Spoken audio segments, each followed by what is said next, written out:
Andy and Lestari were a young couple from the city who decided to move to a remote village called Penangalan, a few hours away from where they grew up. They were seeking peace, a new atmosphere far from the noise and stress of urban life. The rental house they found was on the edge of the village, right next to a dense bamboo forest, with no neighbors on either side. Just that house, standing alone, in silence. The rent was extremely cheap. Too cheap for a house that's spacious with a backyard. The villagers didn't say much when they asked about the house. A few only gave faint smiles and said, "It's been empty for a long time. No one stays for long." Lestari, who was 4 months pregnant at the time, felt the place was perfect to raise their child. The air was fresh, the environment calm, and Andy agreed. He worked as a freelance illustrator and could work from anywhere as long as there was an internet connection.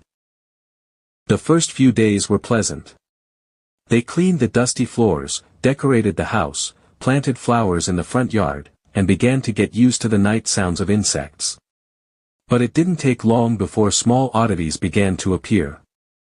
Lestari started feeling like someone was watching her from the kitchen at night. A vague feeling, but strong enough to make her anxious.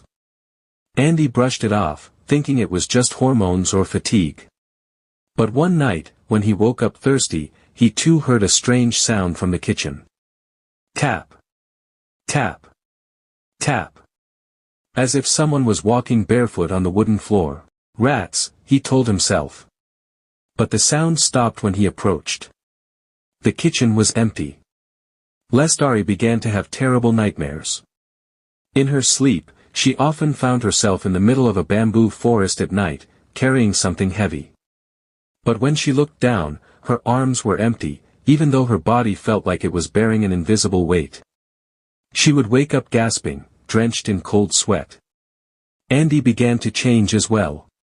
He became withdrawn, moody, and often stared blankly out the back window. He claimed to see someone standing outside the house, watching from between the bamboo, but whenever he checked, no one was there. "We have to leave," Lestari said one night. "This house is making us crazy." Andy just stared at the wall. "I heard a baby crying last night, Riss." Inside the wall. Lestari froze. She hadn't told anyone that for the past few days, she no longer felt any movement from the baby in her womb. She was in denial, hoping it was just her imagination. The next day, they went to the village midwife. The examination confirmed their worst fears: the baby in Lestari's womb was no longer alive. There was no clear medical explanation. The midwife only said quietly, "This isn't the first time. That house. 2 other couples lived there before you. Both of them also lost their babies." Lestari broke down in tears. She insisted on returning to her parents' home. But Andy stayed behind for a few more days, saying he needed time to pack their belongings. 3 days later, villagers found him sitting in the middle of the living room, frail and unkempt. He had been obsessively drawing on the wall with charcoal. The same figure over and over again, a woman with long hair covering her face, standing in front of the kitchen window. Andy is now being treated at a mental hospital in the city. Not much can be done. The house still stands. Empty. Sealed shut. But sometimes, at night, villagers walking by say they hear faint sounds from inside. Like someone pacing back and forth in the kitchen. Like someone still searching.